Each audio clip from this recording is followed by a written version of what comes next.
tonight, mixing in with a little snow and maybe a little thunder. That's interesting. Thursday, windy, snow showers and cold, 24 degrees. Friday, a little better, low 40s with sun.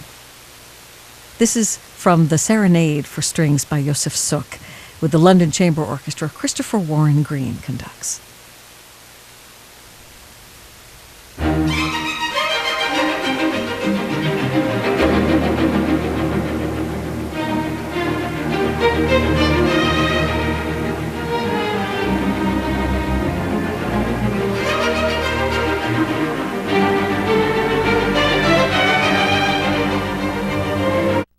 I'm going to please rise for the Pledge of Allegiance.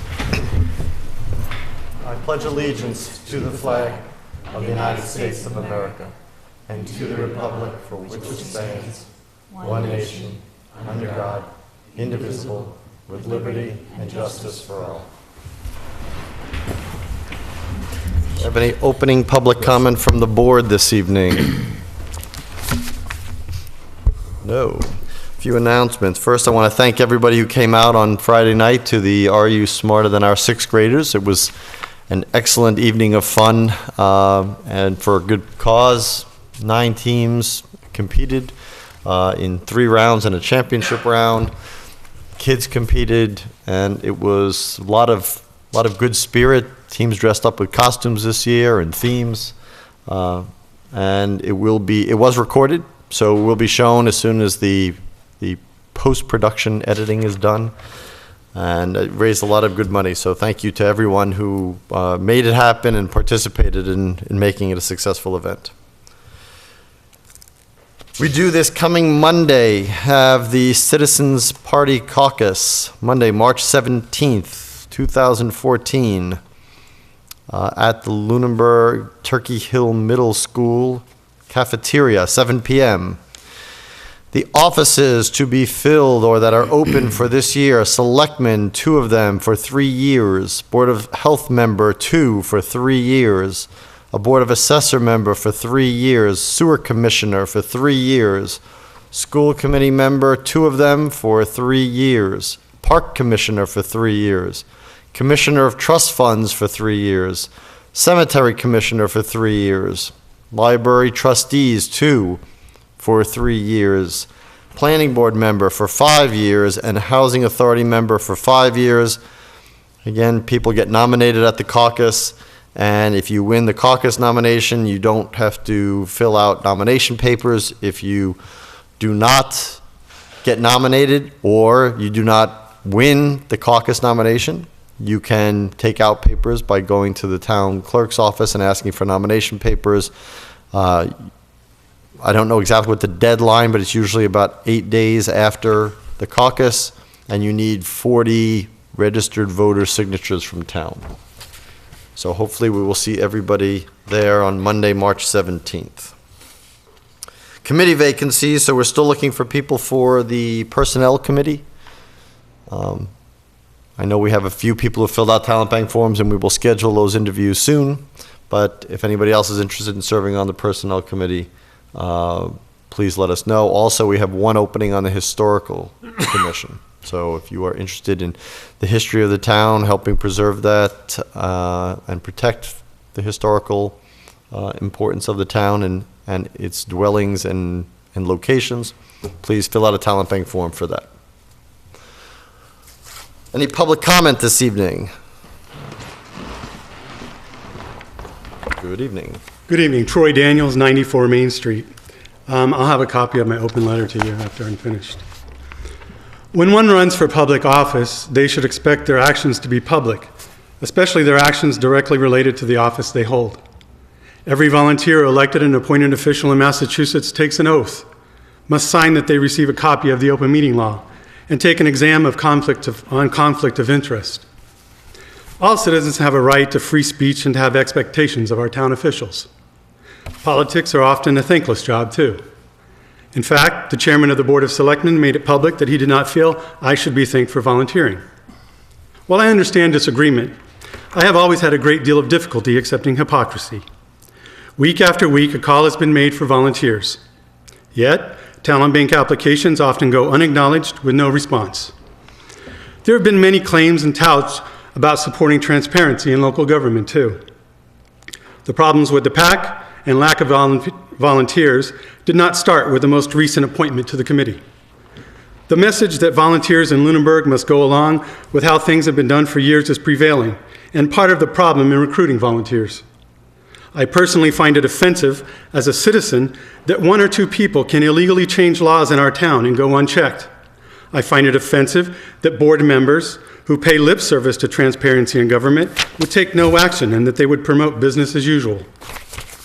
Mr. Krellin stated in his resignation letter that I had created a quorum crisis by resigning. He failed to mention that the vice chair stated that the meeting scheduled February 3rd would be here last.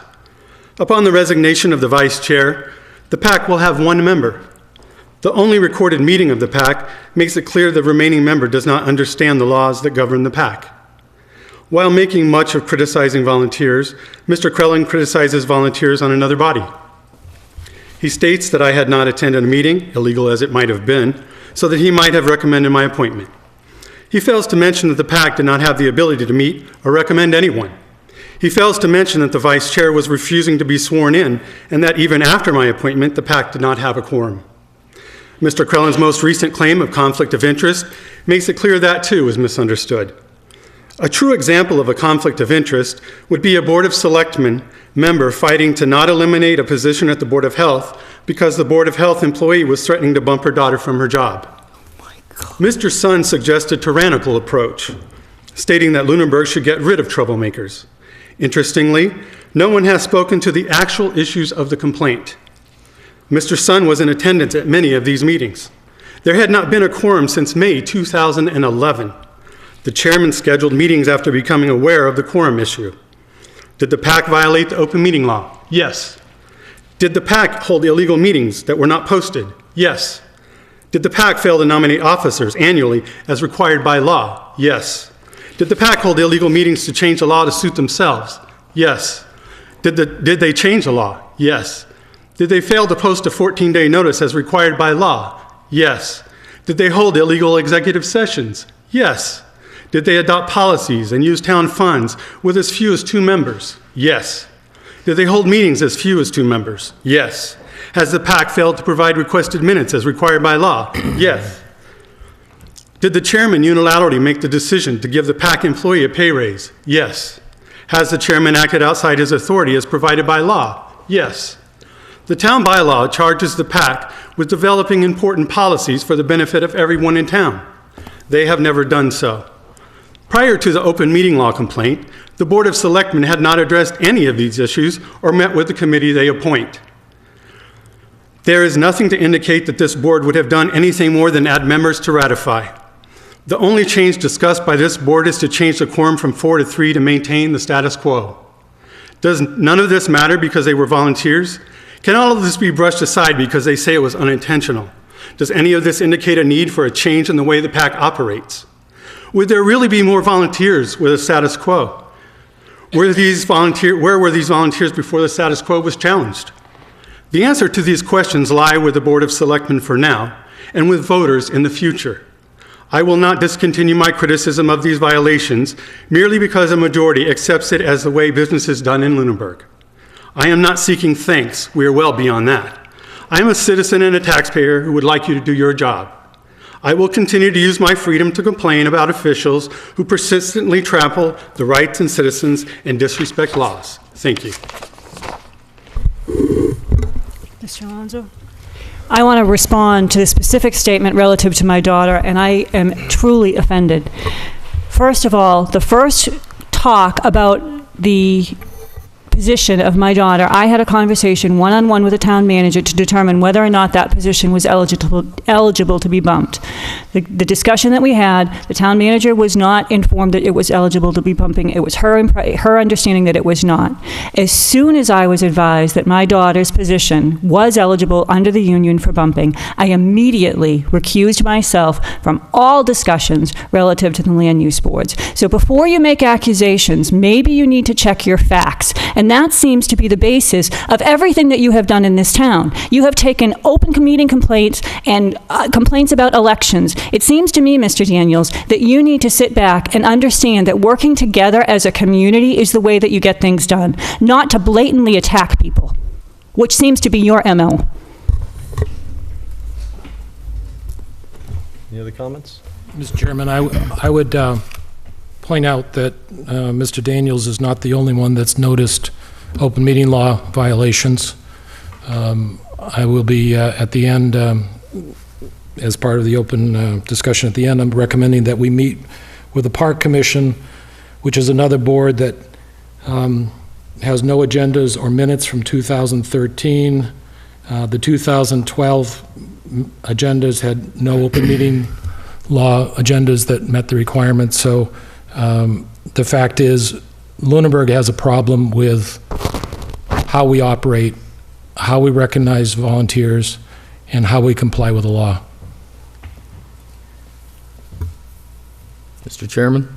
Mr. Matthews. Just like to note that when it was blatantly apparent that we had an issue with a quorum for the PAC, the first thing we did was try to appoint Mr. Daniels to that open seat to get us to closer to a full quorum so we could have legal open meetings. Almost immediately instead, there was an attack and an effort to point out all the failings, all the shortfalls, all the issues that had happened in years past, as opposed to any effort whatsoever on the part of Mr. Daniels to move that committee forward. And instead, it was open meeting law violations, it was this, it was minutes, it was every other thing possible to stir up issues and not do a goddamn thing to improve the situation, only to point fingers and attack and go after people. My hope in putting you up for that appointment was to get you on the board and start attracting more people so we could more fully staff that board and make changes as needed. Sadly, that didn't come about. Sadly, instead, it was more of the same. More of, let's stir things up and then let's quit. Let's leave in a huff and then let's yell some more and let's scream some more and let's cause some more problems. It's not helping to move us forward. We can look backward all day long. We can look back all night long. Or we can move forward. So that's what we've done. So currently, the PAC doesn't exist. Currently, the PAC is essentially operated by this board because we do not have a quorum. That is entirely legal, and that is the next possible best step. So I guess we'll look forward to hearing from the Attorney General. We'll look forward to hearing from the Secretary of State on the elections issues, and we'll see where it takes us. And meanwhile, the rest of us will serve this town as best we can, as transparently as we can, as openly as we can, as we have for years, and we'll continue to do so. And find fault where you may, have at it. You're not going to dissuade us from serving this community. I just want to add that all of these complaints that have been made and all of these violations, were there issues? I would agree with you. There were issues. And when they came to our attention, we did our best to address them. We appointed you to the PAC in an effort to try to move the PAC forward. It is a group of volunteers who've done a tremendous job of getting programming done. They've done a tremendous job of trying to bring meetings to people. They're now posting on YouTube. They're doing everything that they can to make meetings more visible to the open public. Instead of trying to move that forward, you chose to go backwards in history and find all the failings, and you continue to file complaints that cost every taxpayer in this town money. So, Mr. Daniels, I would suggest that before you sit up and talk to everybody about their failings, why don't you try to move things forward in a positive manner and try to work with people than against them?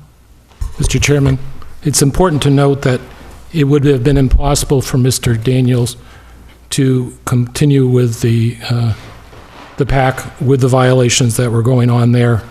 The PAC may have accomplished many things, but they did not adopt policies and have left us open for lawsuits for violations of the First Amendment and discrimination clauses, because we have no way of making sure that the correct process to allow people to do programming is there.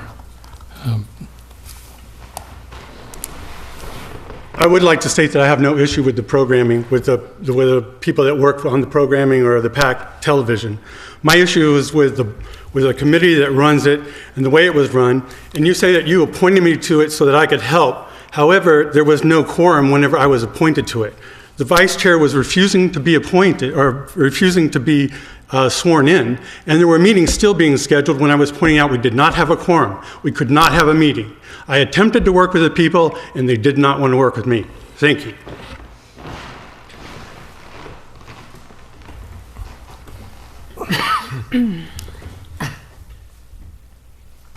We have any other public comment?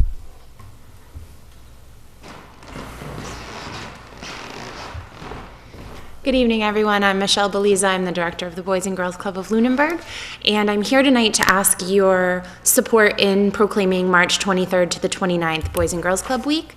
It's something that's done all across America in different communities. This board has been very supportive of that in the past, and we're looking forward to another week-long celebration of all the great things the kids do, their academic accomplishments, their service work, their choice to have healthy lifestyles and make positive decisions. So I'm just here to ask that you proclaim March 23rd to the 29th Boys and Girls Club Week in Lunenburg. I am passing down basically what we have passed in the past. That sounds strange, but it's accurate. If the board so approves, we will have one to sign next week when we will declare that. We're not voting on it today, which is just a request. So can we put that on for next week, and we will vote on it next week? Thank you all, and thank you for the things you do throughout the year at our different events, and everyone in the community who supports us. Thank you so much. Thank you. Okay, 7 p.m. Request for BYOB for Kebabalicious at 165 Mass Ave. Hello. Good evening. Good evening. Good evening. So if you would just state your name and My name is what you're Tana. requesting. Sure. My name is Tana Williams, business owner on 165 Mass Avenue.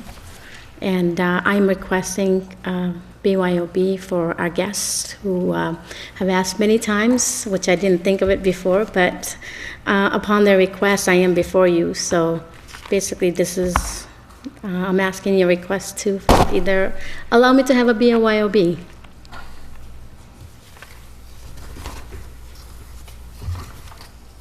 You have read our policies and procedures for the BYOB? Have you been Yes. provided with that? Yes. You've read through Ms. that? Douglas had sent me some information to me, which I did look over, and one of the things that I had to be tip certified, which I am, and just knowing what the alcohol level should be and things like that, I abreast myself with that. So I do have some information if you have any questions about that. Okay.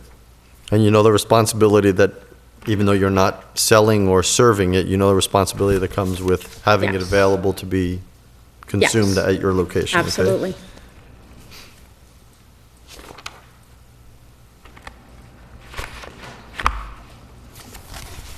Anybody have any questions for the applicant? Before that, I will note that we need to address one issue here, is that it does say that the application for a carry-in permit, or BYOB as we're calling it, shall be made to the board at the time of the initial or renewal application, which obviously seems to not be applicable in this case, but somehow I seem to believe that this is probably not the intent. And again, it's up to the discretion of the board, but I would think that if you have a common vic's license in force during the year and you decide to add it, the establishment for Kebabalicious is new, Yes. that we should entertain that. That would be what I would propose, but we should change the bylaw to say anytime during the period that a common vic's license is in force, that's when you should be able to apply. Mr. Chairman, I think we went through the same question when the Thai restaurant next door, while they were waiting for the ABCC, so we went through the same thing on that. I've got no questions on this. Do we have any other BYOB licenses outstanding? I think the only other one was the Thai restaurant during that time period.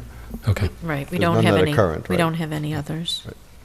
Just a clarifying question, is there a finite number of these, or does anyone who qualifies, and meets the requirements eligible for one? There isn't currently a finite number. There is a provision in your policy that allows you to establish a finite number, but we don't have one. Thank you.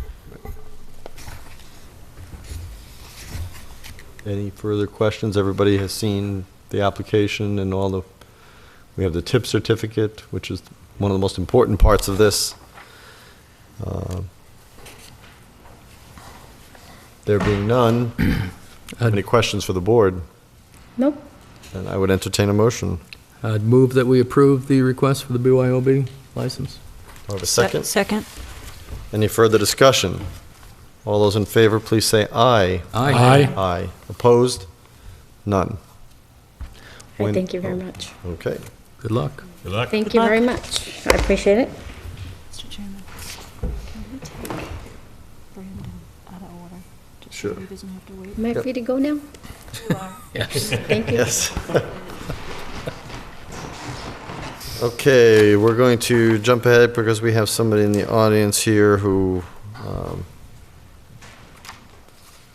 we are going to talk about, thank you, the status of an acquisition of the Lane property. So, Mr. Kibbe, if you would come up, please.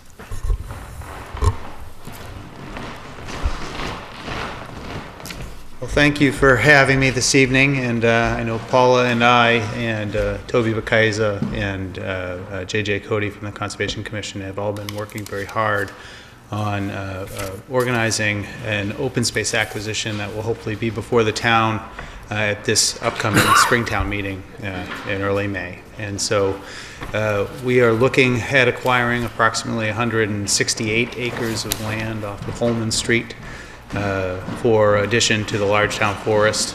And that acquisition has a number of public benefits that include outdoor recreation, wildlife habitat protection, and not insubstantially provides the only access that we would then have really to the existing 270 some odd acres of town forest land that we currently own that is currently inaccessible by town residents. And so this is a very exciting opportunity. We've worked very closely with the sellers to negotiate a deal rather than having to respond to a Chapter 61 withdrawal that may be triggered by some major development proposal or something. We've gone with a proactive approach where we've looked to negotiate a purchase that is specific to the property that we think is the most valuable to the town, excluding those portions of the property that we think we can frankly live without in order to be more cost effective. And have designed a strategy, I think, that balances really well the conservation of the property with what we have for potential town resources. What our intention is to take advantage of a state grant program that our open space and recreation plan that was updated a couple of years ago makes us eligible for. That grant program will provide us a 62% reimbursement for the total acquisition cost, which is capped at $400,000. Actually, the 2015 request for proposals or responses was just announced recently for that grant program, and so we know that the cap is at $400,000 for the 2015 fiscal year, and we know that that reimbursement rate is still at 62%. So we know what the numbers are. We've negotiated a purchase sale price of $3,600 per acre for that acquisition, and which we think is or appraised value, whichever is lesser. So we've done very well, I think, to protect the ceiling and to protect the town's interest in terms of what our actual financial commitment is or would be to this. And so, again, we've strived very hard to produce a proposal that is fiscally responsible, provides a very good conservation outcome for the property, and provides an outstanding new recreational resource for the town of Lunenburg. And so we're actually in the phase right now where we're finalizing the negotiations with the purchase and sale contract with the seller. And town council has been working on that with the sellers council, and we are in the process of soliciting bids for appraisals, which we'll then have hopefully in advance, well in advance of the town meeting vote. So we'll have full numbers from the appraisal. We'll be well on our way to being able to inform the town of the total cost of the process of the project, and have an acquisition that hopefully will receive favorable approval on town meeting floor. I want to thank you and the committee for doing that. I mean, most of us have been on the property in the winter when we first surveyed it. It is a critical component of not only the undisturbed nature of the property, the access that it gives us, the saving the development rights, as well as protecting the environment, wildlife habitat, providing recreational resources, everything you said. I mean, those are so important. And to now have access to a bunch of acreage, a large tract of acreage that we never had real frontage to or access to would be really helpful, and it's a beautiful piece of property in a beautiful, pristine part of town. So thank you for that work, and hopefully we can come to a positive conclusion on this. Yeah. And again, that'll be decided at town meeting. The voters will have the deciding factor, and whether we do that, and a lot of it will be based on state grant funding for the bulk of the purchase. So I just want to make sure people at home are fully cognizant of that, and stay tuned. They'll hear more about it getting ready for town meeting. Very important part of this whole process was, with our negotiations with the seller, was to ensure that everything that we're contemplating here is contingent upon our ability to successfully obtain this state grant. Lunenburg has quite a bit of conservation land in town already. And like this large town forest that we'll be adding to, not all of it has been accessible. You know, we've got a great conservation area that you just recently approved a new acquisition to, a gift to, that along Chase Road that is along an embankment that you couldn't get there from here. You know, and now we're going to have some new access to actually open that conservation land up. This acquisition truly is one of the only ways you could have potentially provided access to this town treasure that we have that was currently inaccessible. And there is not going to be another place in town that's going to be town-owned conservation land that's going to be as pristine as this piece of property is. We will have a block of land there that is well over 300 acres in size, that has a really beautiful trail system on it. It has large stretches of Mulpus Brook that is very important for protecting the water quality at Hickory Hills and downstream. And so it's just a tremendous opportunity, and I'm really excited and hopeful that the voters of town will come out in droves and help support this. Mr. Chairman, I just want to echo, this is a critical piece. Town Forest had an easement and it was accessible, and the trails on Town Forest are extensive. And then unfortunately, with the construction of a home, we lost that easement and we lost our accessibility. So it's critical to bring that recreation opportunity to the citizens of Lunenburg. And the piece of property has so many natural wonders. I mean, we've all walked it, and I've walked it extensively, and it's truly a beautiful piece of property, and I hope the townspeople will support it. We were very careful to negotiate everything contingent upon the state funding. So should the state funding not happen, then, the town will not have to move forward with the P&S.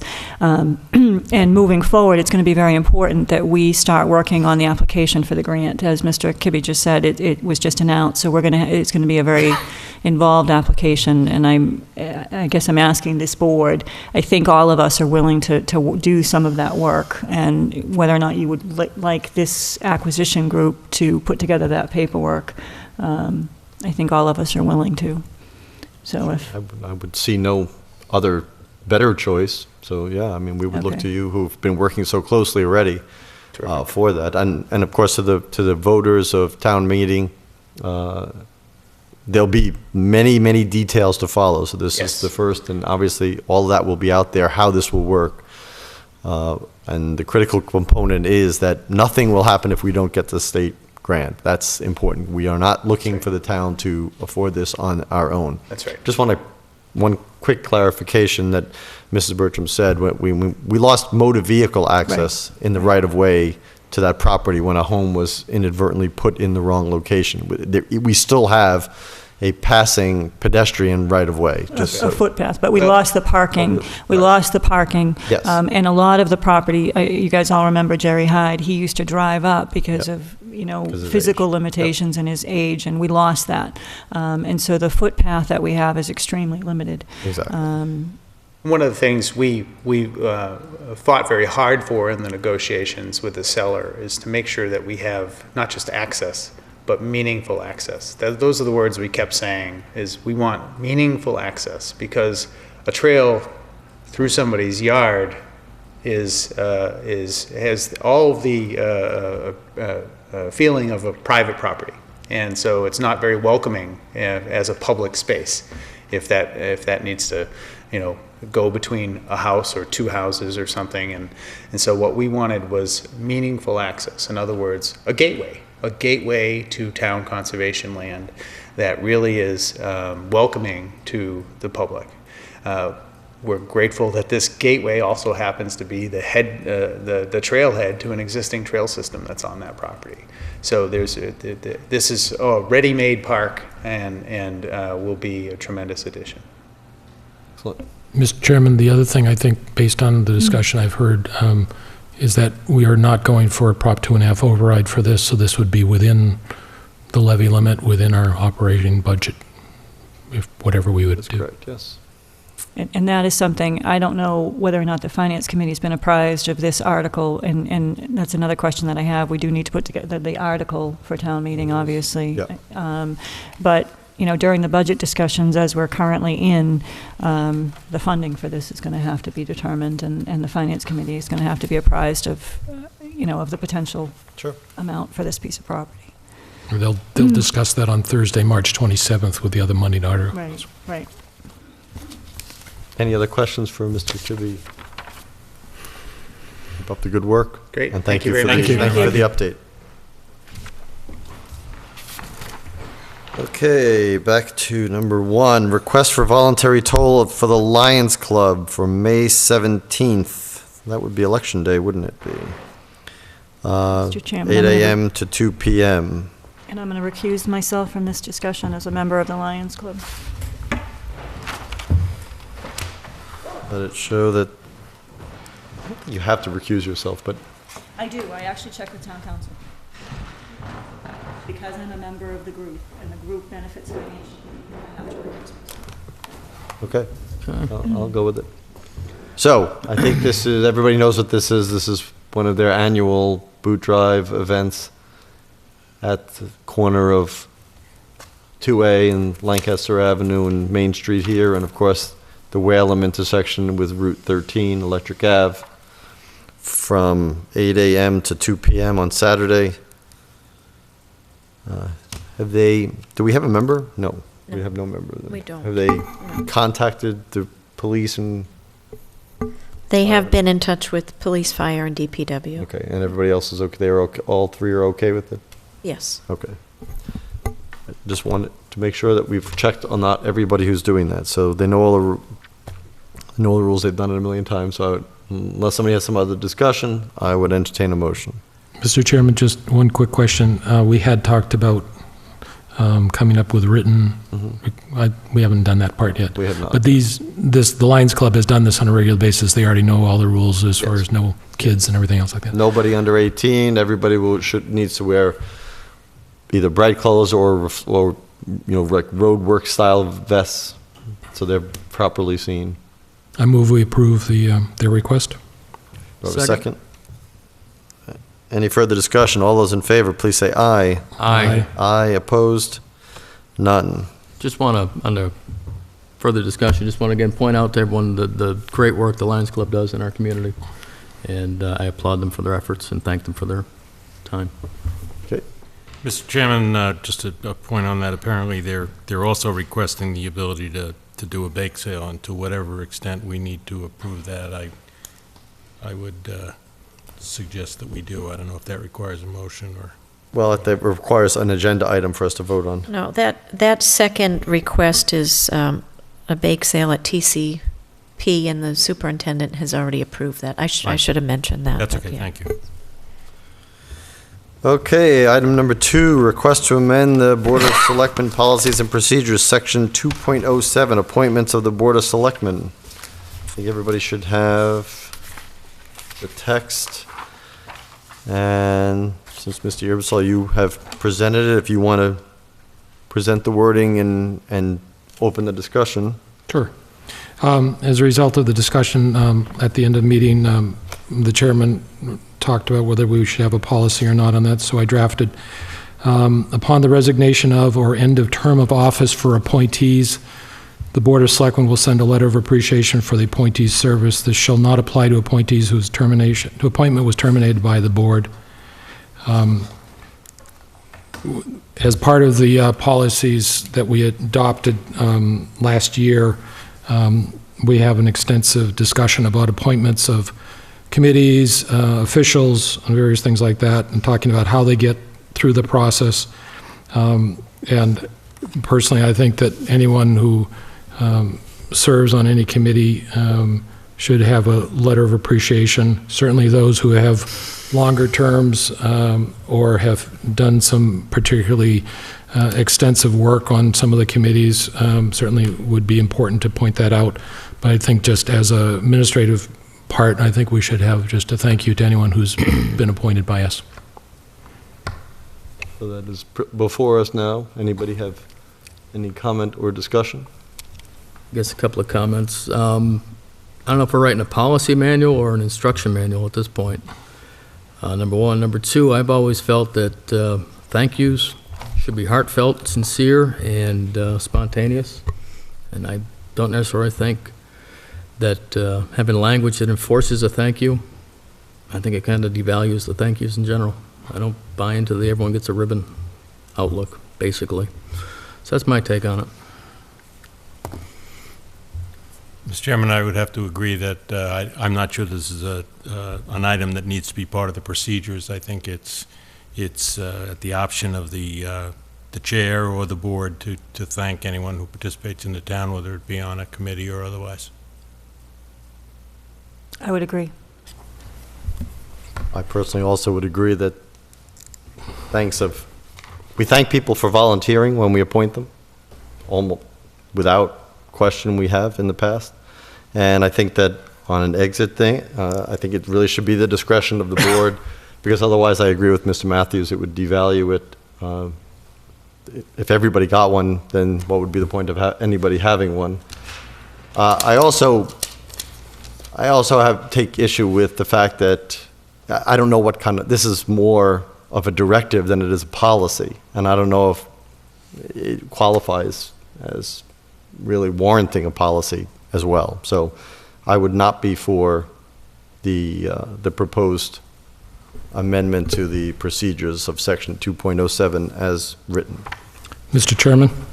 Mr. Ebersol. Clearly, I understand where the vote's going to be, so we're going to send a letter to somebody who was on a committee with violations, and we're not going to send a thank you to somebody who pointed those violations out. This I see as something that is, I almost brought my parents' Emily Post, where you send thank yous, and we have policies that talk about a lot of things, and it is directive. It's directive because we don't want it discretionary. We want to thank the volunteers for doing work. We want to thank election officials or whomever we have, and I'm very disappointed.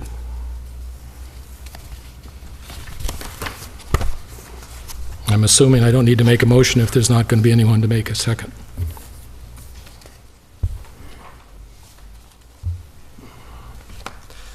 Seeing no motion or no second, I will go on to the next item then. Approve amendment to the PEC agreement to distribute the distribution of the mitigation fund. So I am distributing the revised agreement several weeks, maybe 3 weeks ago or so. I sent you out the language that the PEC had proposed to amend this agreement. This is the most recent agreement with the Public Employee Committee that you approved about a year ago, and the changes went into effect as of July 1st, 2013. Through these changes, the town will realize a savings of approximately $600,000 over a 3-year period. One of the provisions of the agreement is that the town would establish a mitigation fund. We determined or agreed that the amount of the mitigation fund would be $51,406, and then we had some discussion about how that mitigation fund would be distributed. Both the PEC and the Selectmen The intention was that the mitigation fund, that we find a way to be able to distribute it to people who were most affected by the changes, and the changes were in increased copays and new copays. Over the last several months, I have met a number of times with the PEC, with Maya, who is our health insurance carrier, with our health insurance representative, and what we found is that due to some changes in HIPAA laws and the fact that our retirees now are receiving benefit through the federal government, that there just was no reasonable way to be able to distribute this money based on people who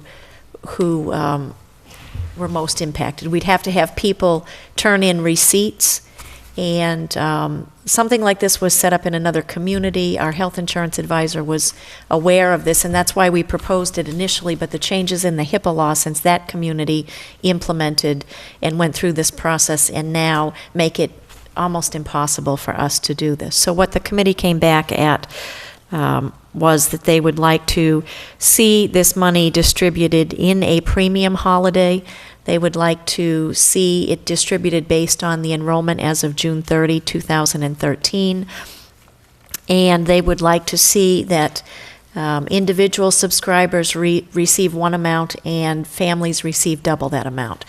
So what I've done is I've incorporated their language in this draft, and we put together a spreadsheet that shows what the distribution of the funds would be as Appendix A. We have individuals will each receive one payment of $88.63, and families will receive one payment of $177.26. And those payments will be made this fiscal year. We do have funds within the budget to cover this amount. And then at the end of, after the payments are made, that fund will be exhausted, and we will not have a mitigation fund in for this agreement. Any questions for the town manager? And I would entertain a motion about accepting the revised Lunenburg Public Employee Committee agreement between the town of Lunenburg and the PEC. So moved. Second. Any further discussion? All those in favor, please say aye. Aye. Aye. Opposed?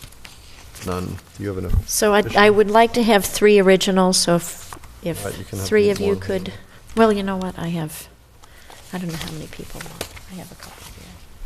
Okay. Do you want to Sure. sign this one?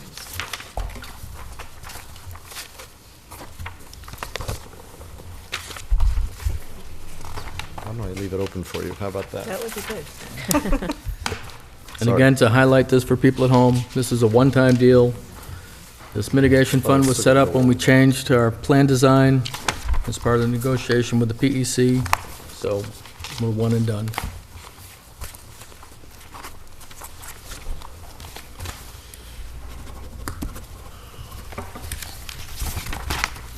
There's more. I thought it was 3. There's 4. One for the file.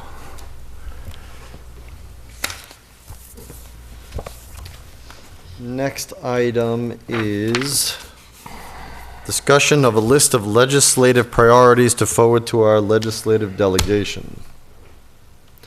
So now that the legislature is in the middle of their budget season and we are beginning ours, of course theirs is much longer than ours, unfortunately, every year. But we have the ability to at least request of our delegation, which of course Representatives Benson and Di Natale and Senator Flanagan, to things that are of importance and priority to us. I think Mr. Matthews has a draft that he has begun. Again, Representative Benson had reached out to us and asked that we give her some input. Previously, Senator Flanagan had emailed us all, which I had replied to her directly via email. But in this case, I think the board should hopefully respond. this is very rough, so be gentle.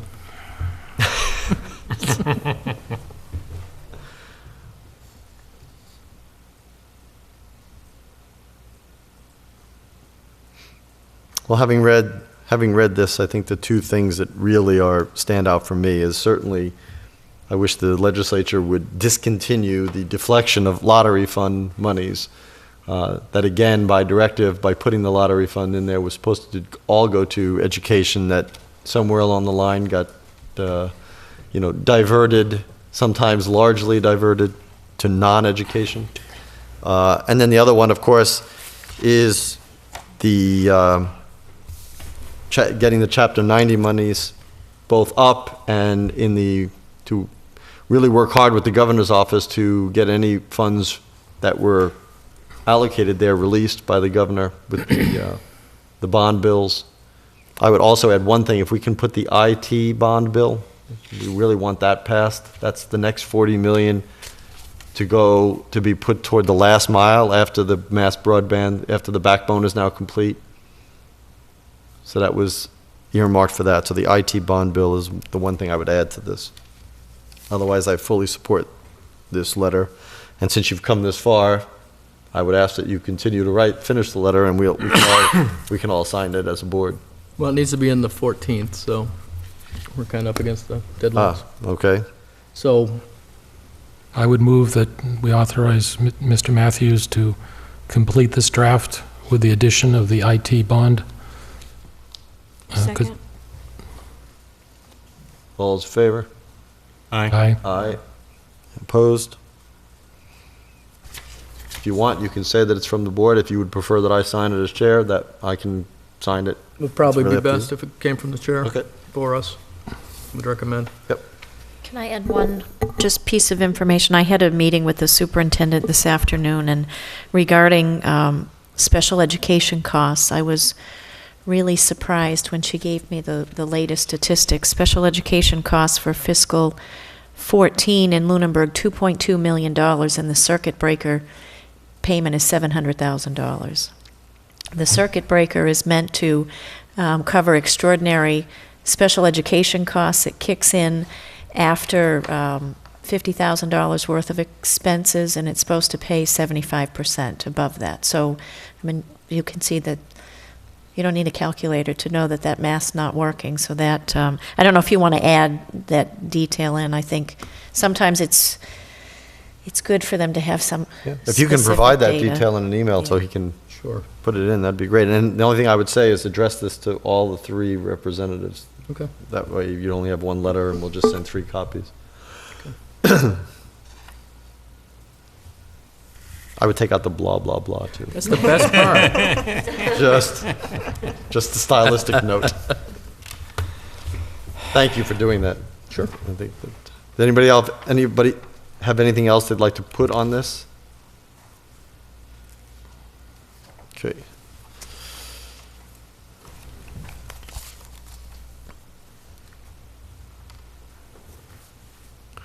Okay, discussion regarding the peer review of the middle school, high school building project. I'm going to let you, Mr. Matthews, introduce this, what came up. Oh, I'm sorry. Or Yeah, actually, Madam Town Manager, whoever. well, at the school building committee, we had a couple of meetings this past week. One was with the regulatory groups in town to prep for any kind of plan review that might be necessary.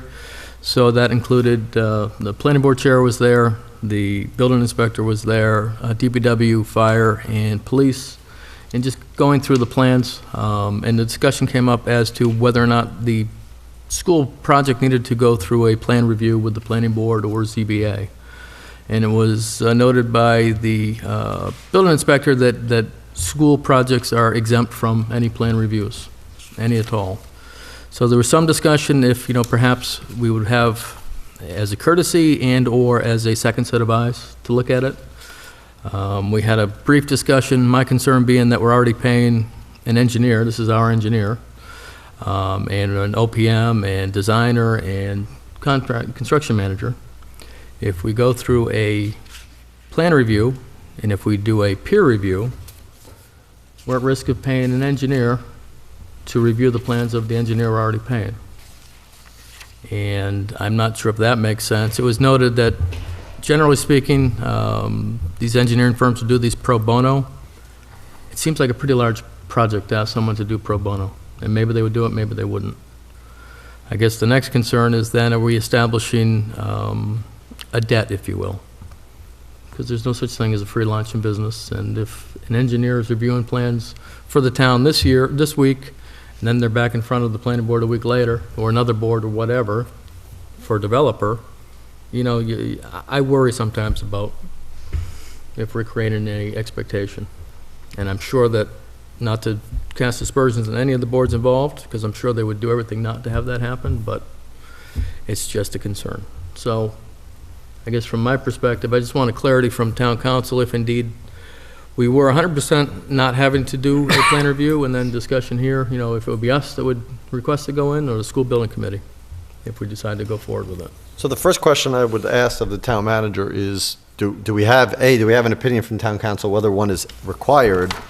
And two, if it's not statutorily required, what did we do for the primary school? Did we have a peer review of the primary school? That was only several years ago. I would think that would be a good precedent to look at. On the first question, I have a request into town council and I don't have a response yet. On the second question, I don't yet have the answer to what we did on the primary school. I will get that, but I haven't been able to come across that just yet. Because my personal opinion is that would be paramount first, to basically duplicate what we did at that building, following that, unless it could be shown that we did not meet some necessary obligation. But also, I have a problem, while I don't have the problem that Mr. Matthew has with owing a debt to somebody, I certainly understand where that's coming from. I don't really have that problem. I have a problem with paying someone to review someone that we're paying somebody to do. Because even if you say that sentence in English, it doesn't make a lot of sense. I mean, peer review is we have an engineer look from a town's perspective, plans that other people are presenting to see if there's anything that was missed. But trying to do double duty on our own doesn't seem to be necessary or appropriate. I think at a minimum, at least having the planning board take a look at the plans makes sense. Whether or not it makes sense to pay a peer reviewer, I'm not sure. But at a minimum, I would like the planning board to at least have the opportunity to review the plan and make any recommendations that they see from a planning standpoint. Whether it be parking, whether it be planning.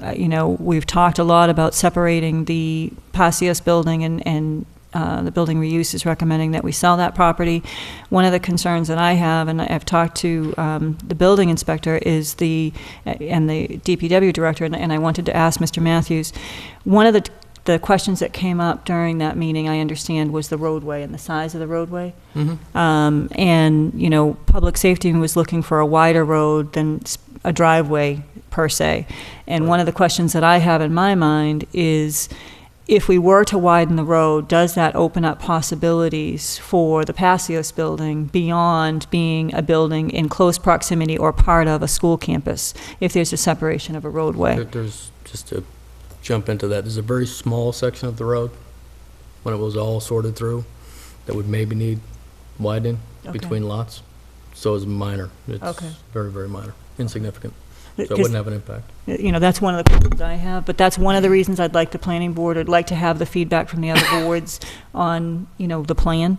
I think the question is about peer review. Right. I think we definitely want to have our own people and our own boards and committees look at it. I don't have any question about that. And I guess I would ask the planning board their position relative to peer review. And I would agree that paying someone to look at the plans we're already paying someone to look at doesn't make a lot of sense to me either. But I would like, a comment from the planning board. Mr. Chairman? Mr. Ebersol. Over the years, citizens have complained about towns not following their own rules. I believe that the school building committee has done a great job on coming up with this plan. The reason they have the peer review, as Mrs. Bertram talked, is to assist whatever board to assess what's going on, because there's so many technical things that some of the volunteers on our board that won't have that expertise to look at that. And with the current situation, I'm not sure, with the planning director not being in place, whether it's a possibility of where MRPC doing a portion of this review to provide some technical assistance. I don't believe the school itself has any wetlands. I think there are some around the Passio School. That would be a separate project. But the peer review looks at everything that's going on as if it were a subdivision. So if you end up making a road changing or whatever, stuff like that, there are many different requirements that the planning board rules and regulations, zoning, everything else like that have in place that may need a little bit more technical assistance. And if MRPC can do it for short dollars, the fact is that the planners for the school did it based on their expertise over throughout the state. Lunenburg has its own requirements, and that's what we would want to make sure that we're following our own requirements. Just to respond to that, I think I made the board aware, in the absence of the planning director, we will be contracting with MRPC to provide a certain level of planning director service. I just finally met with the MRPC director yesterday, with the chair of the planning board and with the administrative assistant in the planning department. And we're working on that contract, but right now we're looking at maybe 10 to 12 hours per week that we would have MRPC available to us. They certainly have the expertise in-house to look at this project. They, planners and traffic engineers and that sort of thing. So that definitely is an option if this board or the planning board is interested in that. And I would think that we may not need a full peer review. And in fact, it may be just looking at the various items of the area that may be affected, and then only look at that instead of a full peer review. Maybe a way to. Yeah, I think a subset is reasonable if we want to address that. And I think getting a comment, as well as getting comments and opinions from town council, I think it'd be good getting one from the planning board themselves. When do you need to know? I think it's pretty open. Yeah. I was going to say, it's not like it's getting built tomorrow. No, Although the sooner the better, so that you don't have something that the peer reviewer says you need to change, and we've already gone down the path with something that's. But I'm assuming that I will say the amount of money we're paying the designer and we're paying the engineer to do the scope of this project, I would really struggle to think that the MRPC is going to bring something to it that the engineer is not going to. It's also going to conservation, it's going to the police, fire, et cetera, individual meetings. So, if we're looking for local expertise, paying MRPC to come in from outside to offer local expertise, I guess confuses me a bit. But whatever the board wants to do, we can do. I think first getting the feedback from the planning board makes sense. I think that Mr. Ebersol's suggestion is a good one. I think at least, getting feedback from the planning board as to their position on that. Obviously, we'd have to look at the cost associated with that, because I think it would be outside the scope of the contracted services we're looking at. And again, it doesn't, I want to be careful of how much money we spend on paying someone to look at our own work. Well, I think we have three tiers here. First of all, we have to say, are we required to do it? Then it falls into, did we do it for the primary building? And then it comes to the third, okay, if what I'm hearing, if those first two are no, then I think a full peer review would, from what I'm hearing from the board at least, would be out of the question. But if we want to do specific items that we want to have somebody look at in regard to A or B, keeping the scope small, then we certainly could get pro bono stuff for that, as long as it's not a full review of a whole building. Right. So I think the planning board discussed last night doing the partial, or I can't remember the terms they used. Yeah, I don't remember exactly how they put it, but they did talk about that. And you asked about specific instances, and I'm particularly concerned with the roadway, because I want to understand the impact of the width of that road on the potential marketability of the Passios building, and if there's a direct correlation. No impact whatsoever. So. There's no movement into that. Well, lot. again, I think all the boards and committees in town will certainly have an ability to look at these. Well, what the building official talked to me about is that there's certain activities that can't happen within a school campus, and I don't know. I'm not a zoning officer. I'm not a planning board member, so I don't understand what those restrictions would be. The other concern that I heard was police and fire and the width of the roadway for public safety buildings and the queuing of cars coming out. And I know, driving my kids to the primary school, it's one thing that I can see an issue with. If I go to pick up my granddaughter and the buses are pulling out, the cars are lined all the way up down that roadway, and if there were a fire, there's no possible way that they could get in. I mean, I've been in that line. That was one of the issues Captain Reese, thank you, brought up, and that was, again, they were talking about two-way traffic and the ability for the trucks to get by. I think it was 26 feet, and there was a small segment of road that he was concerned about, and it was not a big deal to widen that to accommodate that. There's also the road around the building for public safety. There was a lot of discussion of whether that should be gated or not. Police chief indicated in the end that it didn't need to be gated. If you put up some signs, people will respect that generally, and if there's an issue, we can gate it later. But I mean, all those issues were brought forth and discussed by the different departments, and again, they're going to be meeting individually with the designers and engineers going forward, so to make sure they're accommodated. The building inspector didn't indicate any issues with activities within the school grounds in the meeting, so I'm not sure what that's. I don't know whether it was a DPW director or the building inspector that I talked to that raised that concern. But one of my concerns is, are we restricted because of the proximity of the school?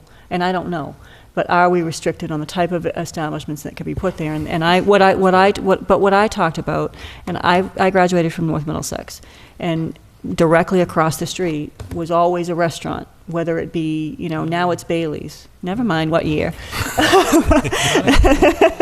1982. So. They had strip malls back then? Yes, there was actually a mom and pop.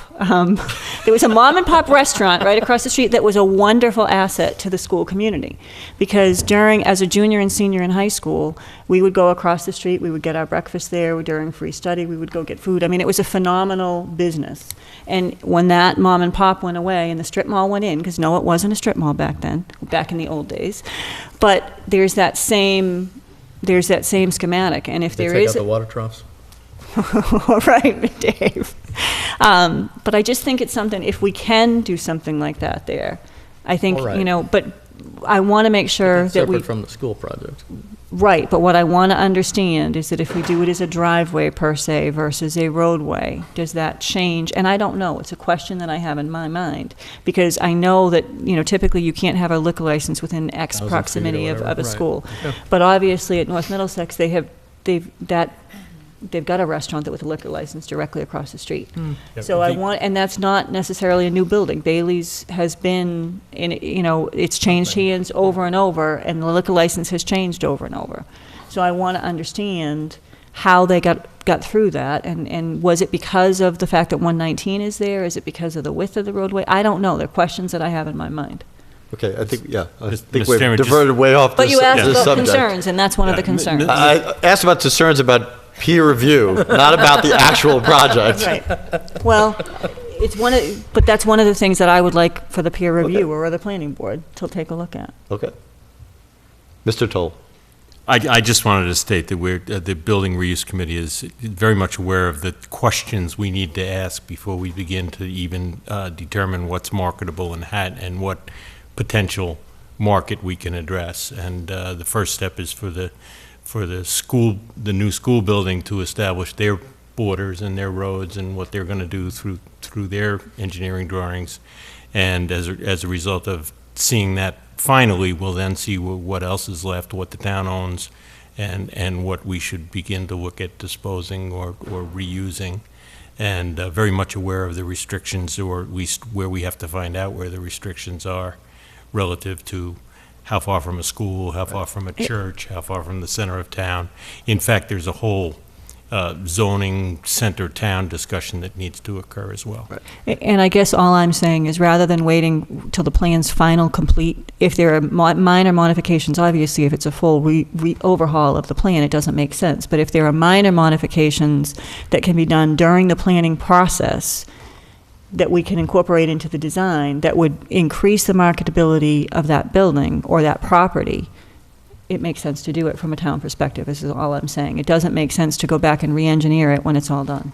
And I think those questions are being asked and they're being looked at, and I just, it's one of the things that, while we're going through this process and in the design stages, it makes sense to, does it matter if we add a couple feet to the roadway? Does that change?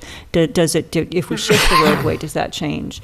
Those are the kind of, and where that border is, what impact is that going to have on that building? I think that all has to be taken into account during the design, not after the design. Mr. Chairman, we have a couple of things that have been discussed about the driveway versus a road. If it's going to be a road, then it would need to come to us for an acceptance of a public way and what all that implications were going to be. Just because of all the questions that were coming up here, that's why they do a peer review, is that it's thinking about the future, and that's what the planning board is charged with, and that's why they have 5-year terms, is to think way out. And it's not questioning what the building or the site, it's looking at how does it fit into the community, and especially since we have a reinvigorated reuse committee, although they never got uninvigorated, that this is the time to think about what we're going to do, because, does the Passio School have frontage on a public way if we send that property off? And is that public way going to be the road? And then if it's a road, what does that change? And that may mean that's something that the town would spend beyond the school, because it would not be a school project. So I think it's part of the planning part, but I still think that those items can be identified by the planning board and by what Mrs. Bertram has already talked about. Here are some things that are already on the table that need to be discussed. Right. Well, I agree, and I think that also, not to be left out of this because it's the major focus of this, there is a school building committee that has representatives from many major bodies and all of the boards and committees in town that could, we can voice those questions. Mrs. Bertram can voice those questions to Mr. Matthews as he is serving on that. I mean, and then whoever is beyond that, beyond Mr. Matthews' term. But a peer review, my understanding is that somebody proposes something not of the town, and it's in our best interest to look at it from a town's perspective with a paid town contractor or consultant to see what the proposed developer may have missed when looking at it from their perspective as opposed from the perspective of the town. Since the town is the developer in this case, presumably the people on the school building committee have our best interest in mind. So to have a peer review of people who have put together something for the town from the town. But it hasn't gone before the planning board. Right, and I think what Mr. Ebal is saying is the school building committee is looking at it from a school perspective. I think the planning board is going to look at it from, and the building reuse committee is going to look at it from the elementary school, which is going to be taken out of that component. And all I'm saying is that during that design stage, as Mr. Ebersol talked about, frontage on a roadway or the impact on how that design is going to impact the marketability of the building is a town issue, not necessarily a school building committee issue. And I think that having some input and from feedback from either the planning board or MRPC, whichever makes the most sense, is something we need to do from a town perspective, rather than after the plan is done, go back and say, well, I wish we had done it that way because the Passios building, we could have been done A, B, and C. Yeah. I just think, this is the time to have that discussion. Well, I agree with you. I think having the planning board involved is absolutely correct. Without a doubt. But they probably will need some assistance because they are not planners, they're citizens. And we want to give tools to our volunteers to do their job right. Yep. Right. So their review won't really be a plan review of the project, it's going to be a plan review of what's around it. Yeah, I would agree. How it's going to impact it. Okay. Right. Let's hear from them what they are looking for, and then we can. Sure. So are we going to hear from town council, you think, by next week? Yes. Okay. Yeah, I'm so surprised let's that keep we this. didn't Let's Next let's week, put by this. golly. Excuse me. So by next week, golly, I hope. No, You have to ask the question. Yes. Review and discussion of the FY 2015 Town Manager's Recommended Budget. Is there any news on your end or any comment or discussion from the board? nothing new on my end. Anything anybody wants to discuss? Review and discussion of the warrant articles. Well, we have at least a list that was distributed of what the warrant articles will be in a basic title. What are they concerning? Many of them know, surprise, the ubiquitous revolving funds. Hearing reports, paying prior bills, of course, the budget, union contracts, transfer to or from stabilization fund is always a placeholder, the capital plan, 3 enterprise funds, the operating budget, and then some sewer map amendments and extension. The Lane property we just heard this evening, amend the PAC bylaw we've talked about before. Appropriation from the sale of cemetery lot receipts. Planning Board has an amendment of the zoning bylaw concerning the medical marijuana dispensaries. School transportation fee, offset accounts, Monty Tech stabilization account is being proposed. And then some changes in conservation property and establishment of a conservation revolving fund. So, Mr. Chairman? Mrs. Bertram. An issue came up at the planning board meeting last night, and I was going to bring this up under action file issues, and I don't know whether it's something that we could address this year or how this is going to go forward. But you guys will recall I talked to you about the development on Elmwood Road that is removing an extensive amount of gravel, and I had raised the concern about the gravel removal permit. And the building inspector initially told the applicant the same thing, that because of the fact that 50,000 cubic yards is being removed from the site, that he would need an earth removal permit. We're talking about potentially 80 to 100 trucks a day in that area to remove this gravel. The developer then met with Mr. Savageau last week, apparently, or this week, and yesterday, and provided a copy of Article 9, Section 9, Number 12 of our general town bylaw that in its wording, and I think we need to ask this of town council, and I think the planning board is going to do that, but it basically exempts a project that is associated with a subdivision from an earth removal permit. And the concern that I have, the initial part of the wording says that if it's incidental to a septic system or the construction of a home, that an earth removal is not provided. But the last sentence says, or a subdivision plan that has been approved by the planning board. We're talking about 10-foot cuts on this piece of property. And I had asked the question during the planning board meeting, is this gravel being sold for profit? And the answer was yes from the applicant. So the concern that I have is this is not overburden associated with a subdivision. This is a true earth removal operation that's going to occur in a residential area.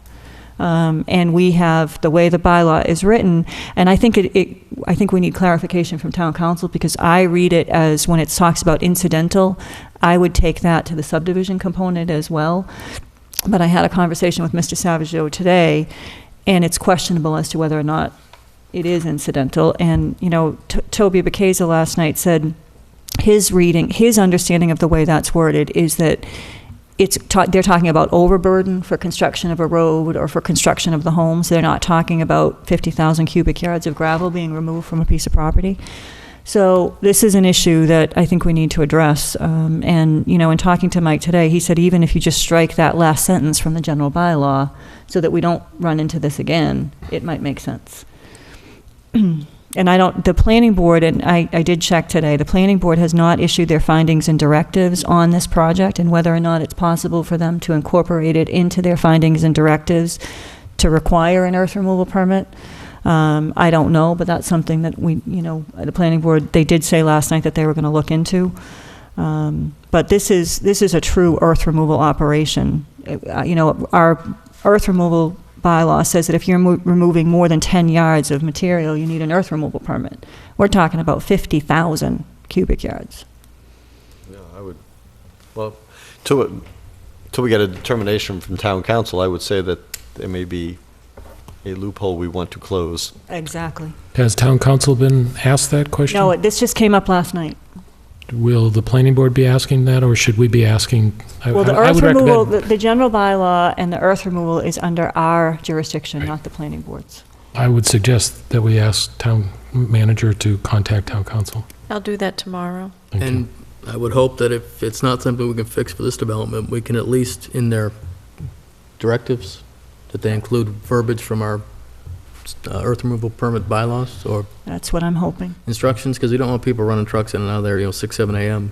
through that neighborhood. I mean, that's just madness. And it may actually cover this one because the general bylaw is different than zoning. There's not a waiting period. Bylaws go into effect immediately upon Attorney General's approval. So there may be some flexibility on that too.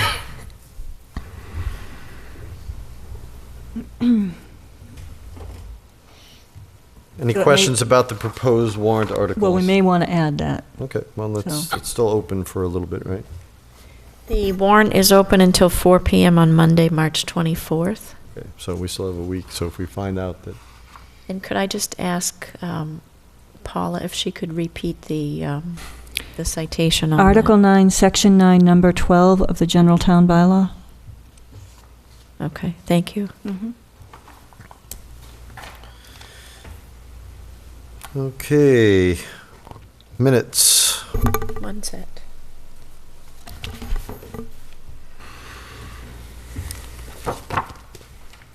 Warrants. Payroll in the amount of $678,033.26.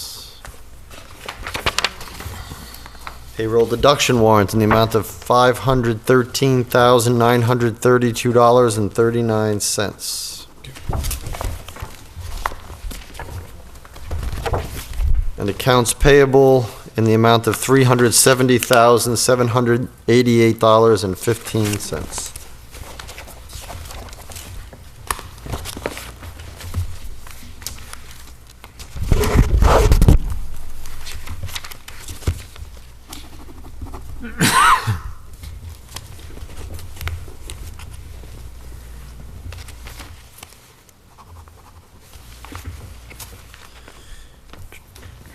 Action file issues.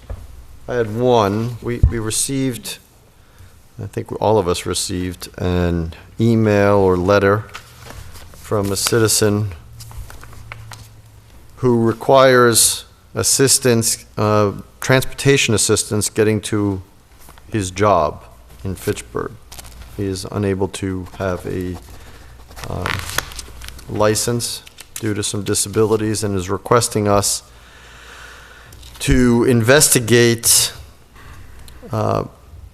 MART-like services or extension of MART for individuals such as himself who have jobs and would like to keep those jobs and just require methods to get there, if at all possible. I think this is a reasonable request that we should investigate with MART, and I think the town manager also noted at the beginning of the meeting when I was mentioning vacancies that we have an opening on the MART advisory board which has been unfilled for some time now. So if anybody out there is interested in helping out in that regard, we could certainly use a voice on that advisory board. But in the meantime, I would like to at least authorize the town manager or her designee to investigate any options we have to help this individual or individuals in. This is one person who's reached out. Maybe there are other people who have not reached out who could be using such a service if we could provide it. I think it absolutely makes sense, and actually it was an issue I was going to bring up at the MPO meeting because MART does sit at that table. I've gotten to know the representative from MART, and I think it's an issue that the planning board has mentioned as well, is that the need for additional transportation into Lunenburg residents is really critical. So I think that, that's one of the issues I want to talk about tomorrow at the MPO meeting, is how do we go about expanding services and what do we need to do as a community. So it is something I will bring up as a member of District 3 tomorrow.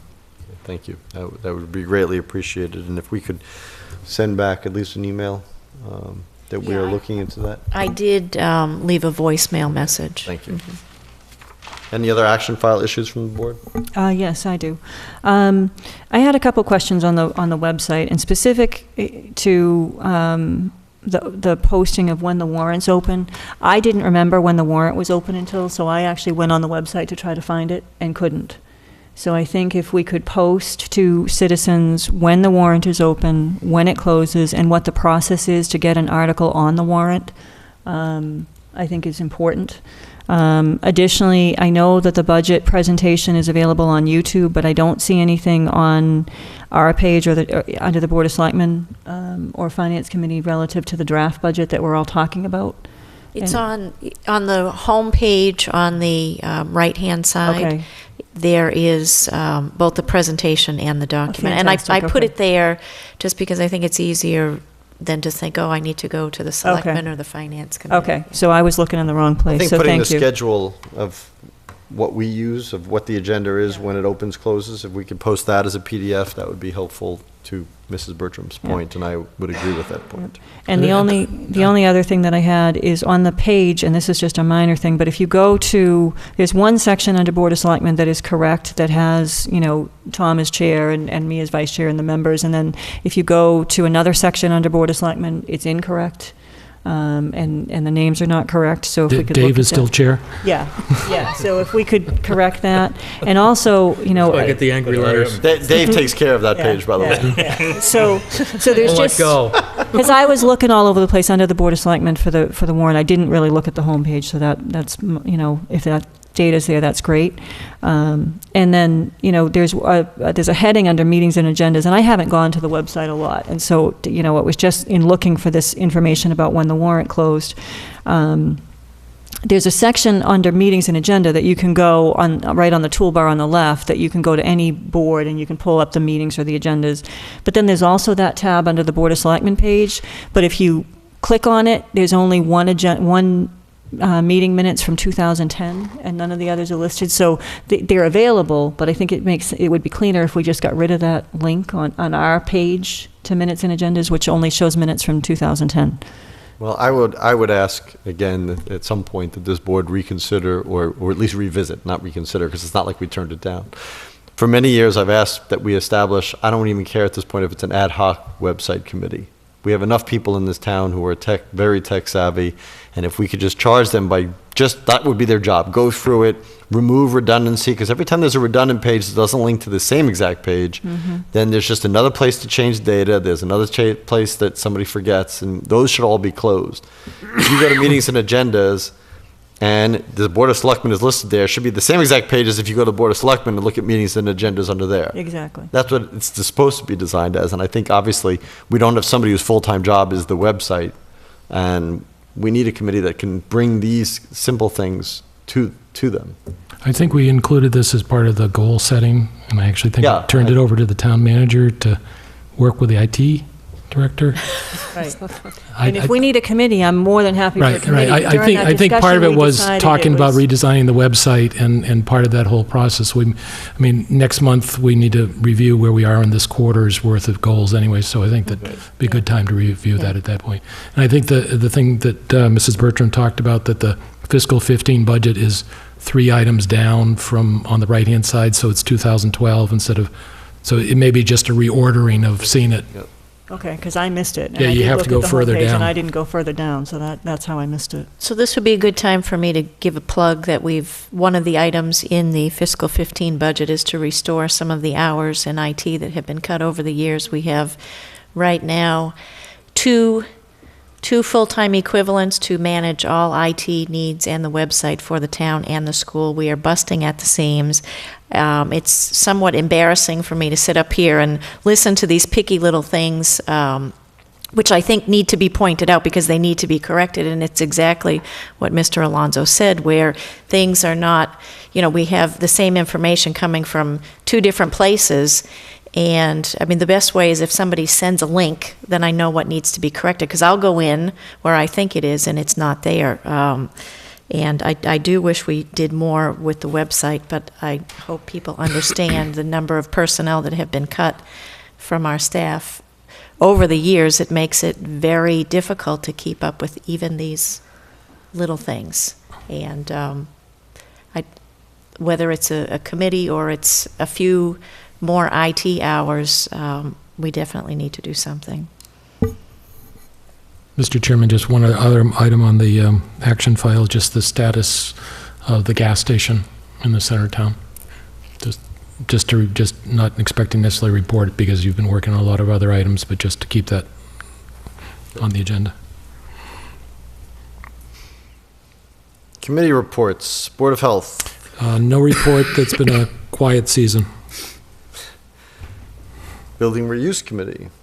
We haven't met since the last Selectmen meeting, but I would like to use this opportunity to again suggest that anybody in town that would like to volunteer to join us, particularly those with a background in real estate or construction or real estate marketing or real estate legal, we'd more than welcome them, and even propose an increase to the size of the group if someone like that came forward. Capital Planning. We'll report out at Thursday night's Finance Committee meeting. They're on the agenda at 8 o'clock for a meeting that starts at 7, which is a segue to the Finance Committee, which is next. Thank you. Which will meet Thursday night here at Town Hall starting at 7. And it's the continuing every Thursday review of various town budget items, developing the budget. And just so people are aware, they're being televised, and this week, 7 o'clock is the police budget, 7:30 the fire department budget, 8 o'clock, as Mr. Toll just said, capital planning, and 8:30 land use and administration, and the ever-popular unclassified debt service. Sure to bring a crowd. Library Board of Trustees. Library Board of Trustees is in the process of doing the first evaluation of the director, and they're actually using a 360-degree review process and seeking input from staff, trustees, and others to do that. So I think that's a good model that might be useful with other, as we go through the evaluation process throughout the town. Excellent. MPO. Meeting is tomorrow. Planning Board. I was late getting to the meeting, so I missed the first 20 minutes, and I did call the chair to get an update, but we haven't connected. But the portion that I did attend, there was discussion regarding the marijuana bylaw again, and there was talk about the setbacks and the limit of the acreage. They talked both about the retail component as well as the commercial grow component. Again, the armed security guard came up. And there was dialogue back and forth amongst the members, as to whether or not that's even legal for them to do, whether or not it makes sense to do. It's still in the discussion phases. Primary concern they have is the safety of individuals going there with cash. They talked, at great length. They went through the bylaw. Unfortunately, copies of it weren't available to the people, so it was hard to follow the discussion. But at the end of the meeting, I did mention that, we had expressed an interest to meet with them in a workshop prior to the public hearing, which is scheduled for March 24th. So if we could schedule that workshop to have a dialogue about this bylaw. And there were a number of other issues that we had wanted to talk about. The one outstanding issue is the PDF media distribution. I guess that hasn't been resolved, and how we circulate those plans. At least that's what was said last night. Additionally, I had brought to this board my concerns regarding stormwater management costs, and I think it was Dave who had or either Dave or Bob that had the idea of, even if we can't control under the subdivision control, but at least standardize stormwater systems so that we can manage them better. But I think it's a discussion we need to have, how it falls into stormwater management and the cost that the town's going to incur, and what the planning board's responsibilities are, and what the town's responsibilities are. Can you send an email with this list of bulleted yeah. items, and we'll make Yeah. sure that gets on the agenda. Yeah. And I'd like to schedule the length of the meeting accordingly. Sometimes we put everything we want and we say, okay, we have an hour, and then we talk about a lot of things for not much depth. Really want to appropriately do this. Okay. So I did talk to the chair of the planning board, I think just yesterday, or maybe last week, and mentioned that potentially next week on the 18th, because your agenda so far is pretty light, so I think we could do that next week. Oh, that'd be great. That'd be great. Okay. A couple other things that came up last night is Whitetail Crossing, which is a development that wanted to come forward for a publicly accepted road last year, and if you guys recall, they weren't able to because they didn't have all the paperwork and all the legwork done. They are looking to come forward again on this warrant. However, apparently the visual inspection that needs to happen can't be done because of the snow. So what they're asking is that we put a placeholder on with the expectation that field work will be done before the May meeting. So that was something that they discussed. They should submit the article. Right, and I think that's their intent. Right, okay. And that's all I have. Okay. PAC we don't have. School Advisory Committee on Acceptance and Diversity. We will be discussing the PAC bylaw at some point when we go over the language on that. So, School Advisory Committee we're meeting about twice a month. It's a time certain, will end in May, it's expected. We most recently came up with what this might cost for additional training costs. But I just wanted to read what we came up with for a summary of what we're working on, is to encourage and elicit socially responsible behavior that reflects acceptance of all people. Excellent. School Committee. They met last week. They talked about a few different things, made some budget line transfers. The superintendent will be doing her, or the school committee, the budget hearing April 2nd here. It'll be televised, and they'll be in front of the FinCom on the 20th, I believe, of March to go over their budget request.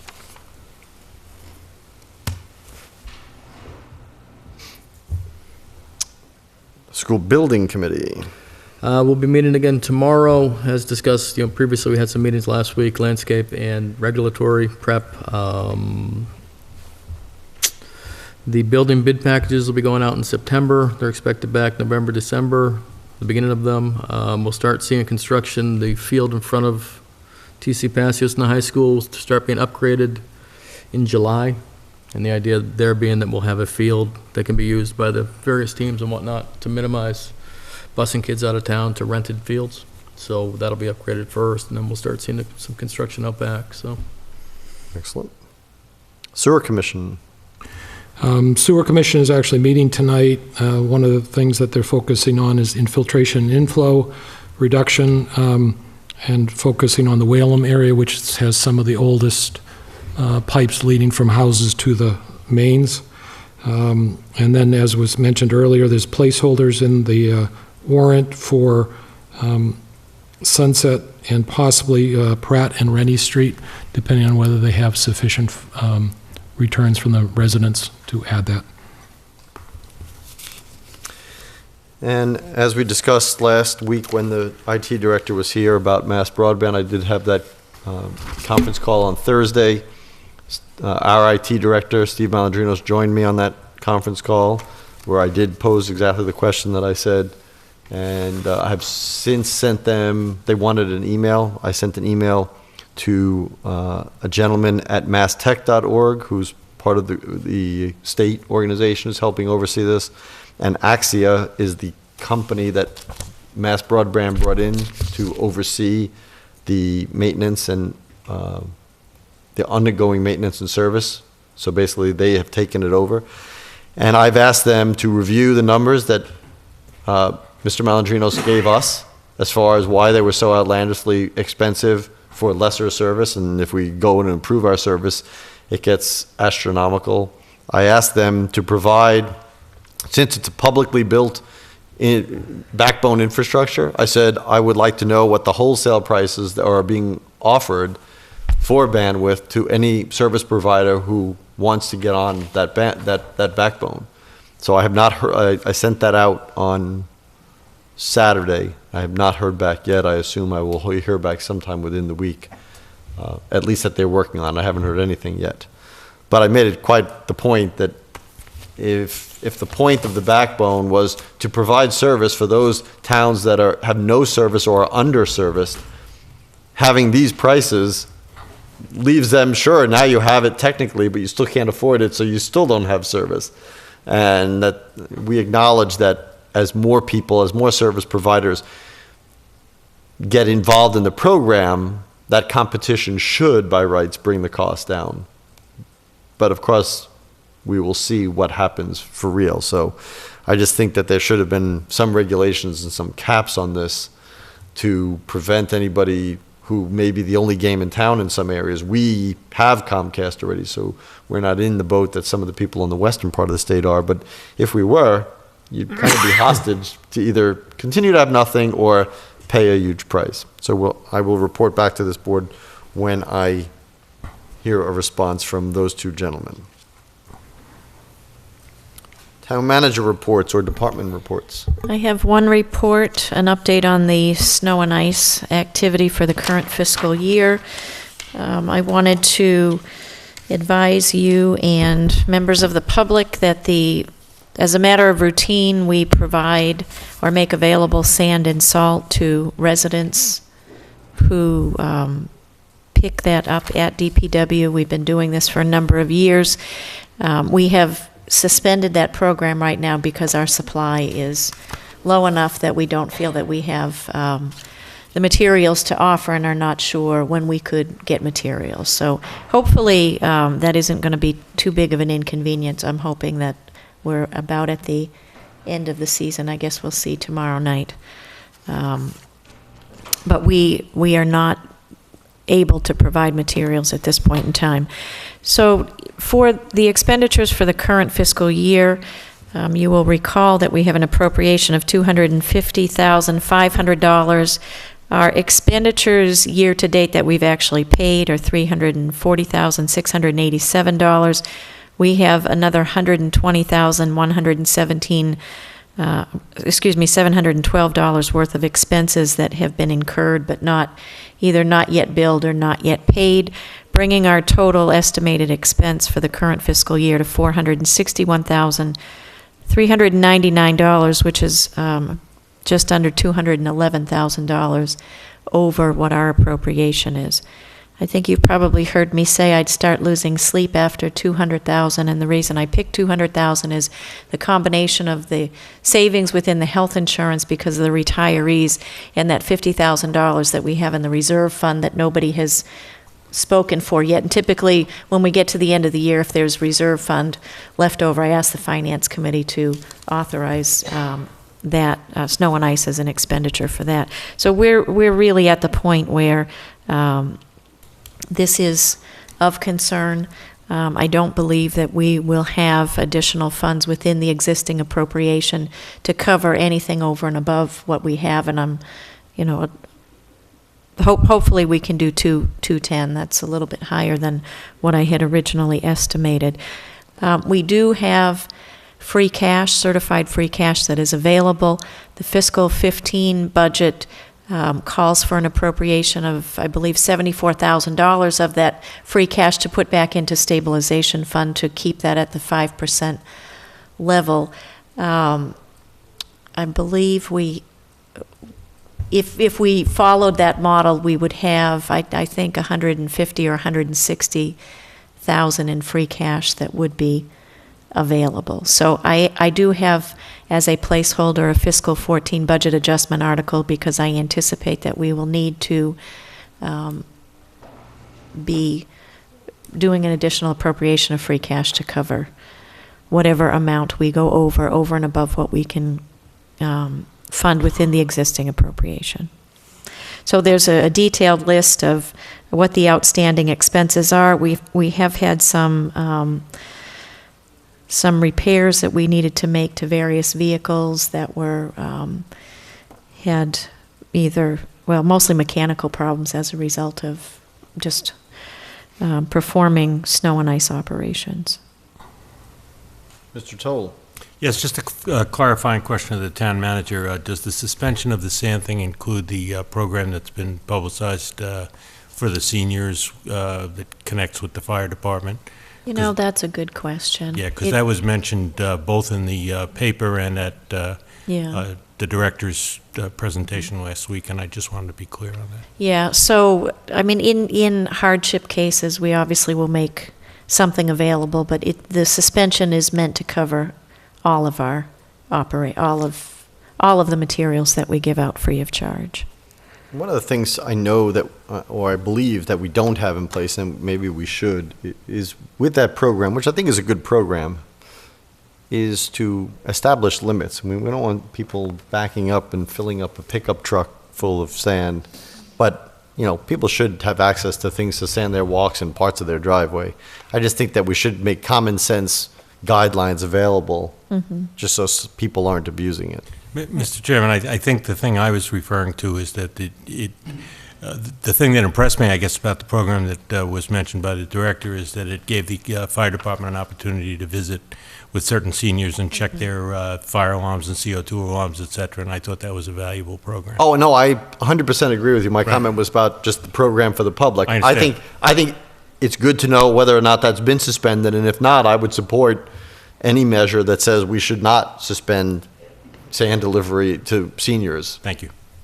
I would just want to add to your comments, Mr. Chairman, and that is that I would agree that we need to set limits, and I also think we need to look at potentially the hours of operation of when that pile is available and possibly gating it off or something so that it can't come, that we don't have pickups come in and we don't have commercial contractors come in, because it is, I think it is an important program, and I think it's a service we should continue, but it should be for residents, and there should be clear guidelines and clear limits. So if we can work with the DPW director. He actually suggested implementing a policy, Okay, because good. while, in most instances, we don't have an issue, we certainly have had some issues in the past, and as you know, there isn't anybody typically there in the evening or weekends. Right. The property isn't gated off, and it would be difficult to gate off the property. But that's something we certainly can look at. But implementing some guidelines is something that we will be doing going forward. Okay, anything else? No. All right. No appointments, reappointments. Next meeting, next Monday, March 18th, 2014. Any Next Tuesday. Next Tuesday. Yes, I know when we meet. Next Tuesday. Any further public comment or additional public comment from the board? Mr. Chairman, two questions, one for the town manager. The talent bank, in the packet here, the applications are pretty old, so I don't know if the current ones, where those get filed, so we get to see what people are volunteering, if we could get those. I don't know what the process is to get them into this file. I just actually pulled them out because one of the items I was going to propose for next week was interviewing some of the candidates. So I pulled them out, and they're on the table Okay. in the conference room. I had spoken to the town manager about getting some of those that have been in there. While we try not to do one at a time, we like to do some, and so to set up the interviews. Secondly, as I alluded to earlier, I received an email from a town citizen who was having difficulty trying to schedule on the track and field for the upcoming season. And that led down a rabbit's hole regarding how the park department has not been meeting. And I recognize they're a separate elected board, but the operation of the park department is under the DPW and is in their budget, as is the cemetery commission. And the part of the confusion or the difficulty, and we can pun on words, a turf war of who's in charge of which property. And part of this came up during the discussion of the new school. And as far as maintenance of the track and field, I'll come to the bottom line, but just a point of information. Did the town at town meeting transfer the land where the track and field is, the artificial turf, from the school to the park department at town meeting? I think that's the $60,000 question. Okay, is that, great. I did research that once, and I honestly can't remember the answer because it was probably 4 or 5 years ago, but that... I don't know it definitively, but my recollection is that in order to give the contractors the ability to work on the property, they turned it over for the term of the construction process, at which time it would revert back to the school. So they had to give them access for that. They didn't give, the school certainly didn't cede property over to them permanently. Okay. That is my recollection. So, but part of the issue is that according to our DPW director is that the DPW/park is responsible for maintaining that field, and therefore it's under the jurisdiction of the park department. I'm going to get to my bottom line. you have the Park Department, you have the Board of Selectmen overseeing the DPW, you have the DPW, and you have the Track and Field Association. The Track and Field Association, I believe, raised a lot of money, the townspeople gave money, and that the citizens' complaint is saying we can't get to the field and have doing it. If the Park Commission is not meeting, and as I said, there were no agendas in 2013 or minutes. They had a meeting scheduled for February 13th, which was a snowstorm. So Jack has sent out an email asking to try to get another meeting. But I think that this is an opportunity for us to try to bring people together in light of what's going to happen with the school project as far as trying to get who's in charge of what. We're going to build the new field out in front. Is that going to be maintained by the Park Department? Is it going to be maintained by the school department? School department. And so part of the discussion I'm concerned with is that the citizens are not being served with the taxes that they're being paid. And I just, I'm curious to hear about the ownership of that property, because my understanding was the reason it's maintained by the park is because it's still under the control of the town. So I think that's a question we've got to answer is... Well, when the chairman provided his recollection, I think that is absolutely correct, but I think the Parks Commission intended for that property to be turned over to the town, but I don't believe that it ever was. But I'll go back and look at that. The other thing I wanted to mention is I don't think there's a turf war over who schedules the fields. The scheduling of the fields is done by the Parks Commission. I think it's the maintenance of the fields, there seems to be some back and forth, but the DPW hasn't ever scheduled the fields. Okay. Well, then there's a problem because the Park Department, Park Commission is not available to schedule. Right. And therefore, if they're not available to schedule on town property, and if it's in question, then perhaps we need to turn it over to the DPW. Well, I'm not recommending that at the moment because they've got enough things to do.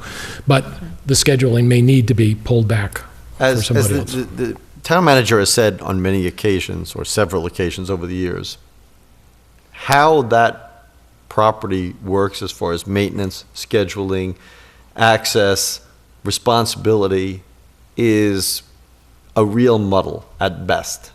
And we really need, at this point, because I think your bottom line is, when I saw that email too, I think the bottom line is, what do we do when an elected body doesn't do what they're supposed to do? That's what I think we need the answer to, and it's not a clear-cut answer. I don't think we can just jump in and supersede it, because there'd be, potential complaints about that. But we also can't let it go unaddressed either. So we really need to come to a resolution with this. It never was a problem before with the previous Parks Commission, because they really kept on top of it, and it really seems to have been a little bit neglected. Because if a resident who's scheduling youth soccer is 2 months out from using it and doesn't know what the schedule or the availability is, that's not a good position for anyone to be in. So I think we need to meet with them and the DPW, and we all need to look at the bylaws, what the creation was, and how to best do this. Because if it's not a commission, then maybe we have to look at other ways to schedule it by people who are employees of the town and not necessarily elected bodies. And I would like to understand what the fees that are paid and how they're collected, where they go, what they go for. I think it's something that we need to have a dialogue with the Parks Department, because people do pay fees to utilize the fields, and where does that money go? Does it go back into the field? Is there a kitty kept, or how does that all work? Well, our last joint meeting with the Parks Commission, the deal was they were supposed to develop a fee structure that included money put aside for the maintenance of the turf. and well, the capital needs. That was like 2 years ago. Oh, That's it 2 was years probably ago. 4 years ago. I think it was 4 years more ago. than It was first talked about 4 years ago, but then we had a serious meeting like 2.5 years ago where we said, okay, they were going to come back to us with an implementation of, or a What the proposal fees- right, for what how the to fee- implement those fees. Right, what they talked about is the need to increase the fees, because they replace needed to the cover we're going to need to replace the track. And I never understood the fees that are being paid now. What are the fees being paid now? Where are they going? What's the current accounting? And if we do need to revisit the fee schedule, and we need to do it sooner rather than later, because as we've heard, the turf's going to need to be replaced. And Mr. Chairman, the other concern I have is no agendas, no minutes for the period of time. If they've actually been scheduling, they've been violating the open meeting law. And I would suggest that we Well, I think one individual on the Parks Commission has been in charge of scheduling. I don't know. Then that's a violation of the open meeting law. If they're acting as a board by one member is not authorized to act on behalf of the board. That's the concept of the open meeting law, is that it is a board with a quorum. A member can't act on behalf of the board. I don't know how they've worked out, and maybe they haven't. I don't know how they've worked out their authoritative powers on the board. It's not in the minutes. Well, I'm saying delegating it to anybody. I don't pretend to know how they've distributed those powers. I don't know that each board votes on everything that they every scheduling change or things that they do. I don't know how it operates, and obviously, without any agendas and minutes, there is obviously no guidance on how they've done it pre-2013. I mean, on through 2013, we can look previous to that if there are some minutes about how they did it. So I would recommend that we schedule a workshop with the Park Commission, as soon as we can, to discuss this, and certainly to reiterate Mr. Ebersol's concern that, you do need to post your meetings, you do need to have a quorum, and they do need to be public meetings. I mean, I think that reiterating that during a workshop would because we need to correct that problem. And I'd suggest if we could get a representative from the school department there as well, just because of, especially to try to improve the coordination of what's going to happen around the new building. Right. At the workshop, I think we want everybody there. In the interim, to help this citizen try to organize youth soccer, has an email or any kind of communication gone out to the Park Commission? Yeah, Jack has been in touch with the Parks Commission. Can he make sure to report to us, because this has been brought now to our attention, and I want to make sure that we have. Yes. Don't let it just disappear. Any other public comment from the board? Any public comment from the public? Yes, I wanted to make a comment about the open meeting law complaint. There was a comment made here tonight, and I just wanted to follow up on it. The process of the open meeting law complaint is that it goes to the board that where the offenses have taken place. And they deal with those issues, and they resolve them so they don't happen again and again and again and continue to happen. The complaint in this case sits with that board for 30 days. It doesn't go anywhere. The open meeting law complaint for the PAC hasn't gone anywhere. It hasn't gone to the Attorney General. It sat with this board for you to do something with. Mr. Matthews, tonight you said that the PAC no longer exists. And it may be that the open meeting complaint is moot, because if it doesn't exist, there will be no more violations in the future. There will be things addressed that will prevent these things from happening in the future. It may be moot. However, there's never been any meeting. There's never been anything to indicate that happened. So I would just like for you to comment on that, please. We had a meeting here, we had a discussion. We established that if there was not a quorum, they could not operate legally. They would cease to function, and their duties would fall back to this board. It was a public meeting. It was televised. It's on YouTube. I'm sure you can find it if you want to. So the fact is that it still exists once there are members just reappointed to it. Does it not exist at all, or does it just mean that members can be appointed to the existing body and that it can continue on as it has in the past? It's on hiatus, I think is the best way to place it, and we were having discussions about the bylaw, changing membership, and then essentially rebooting, I think, was the goal of this board, to try to get a full operating committee. If I may, we have not disappointed anybody. No.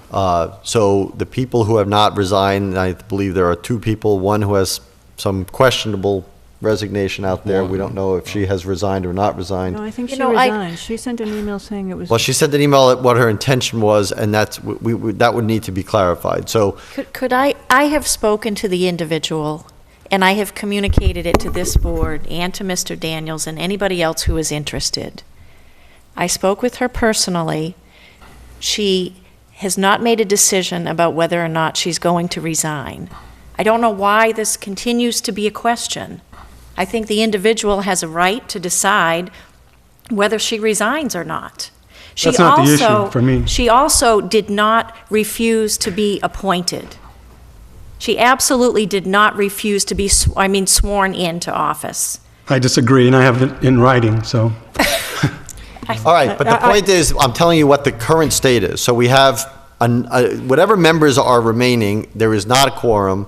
This board has decided that we will not appoint anybody until such time as we have the PAC bylaw amendments that we are proposing to do, which changes membership, it changes, some of the requirements of submitting budgets and other things that are items that are in there that will be on the warrant.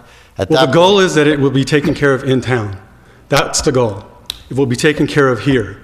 The violations have to stop. That's the goal. I just want to That's all I have say, to say. the question was, will it continue as before? I would certainly hope that all entities operate within the open meeting law, and I think the question of whether or not it will continue, I would say no. I think that we are aware that meetings have to be posted, that they have to be, minutes have to be posted, and we've talked about meeting with the park department to discuss that issue, and certainly the PAC will have to follow that same guideline. I mean, I think that, did errors occur? Yes, they did. I mean, I don't think any of us can disagree with that. I think that, they were a group of individuals who were trying to do the best they could. Did they make mistakes? Yeah, I think they made mistakes. Do I think those mistakes will continue once we address the issues of the PAC and the membership? No, I don't. I mean, it's my expectation that no, they won't. So as to the goal is to have the issues corrected, I think that is still the goal. Anybody else? Seeing none, I would entertain a motion. I would make a motion to adjourn. Second. Any further discussion? All those in favor, please say aye. Aye. Aye. Good night, everyone. We'll see you next Tuesday.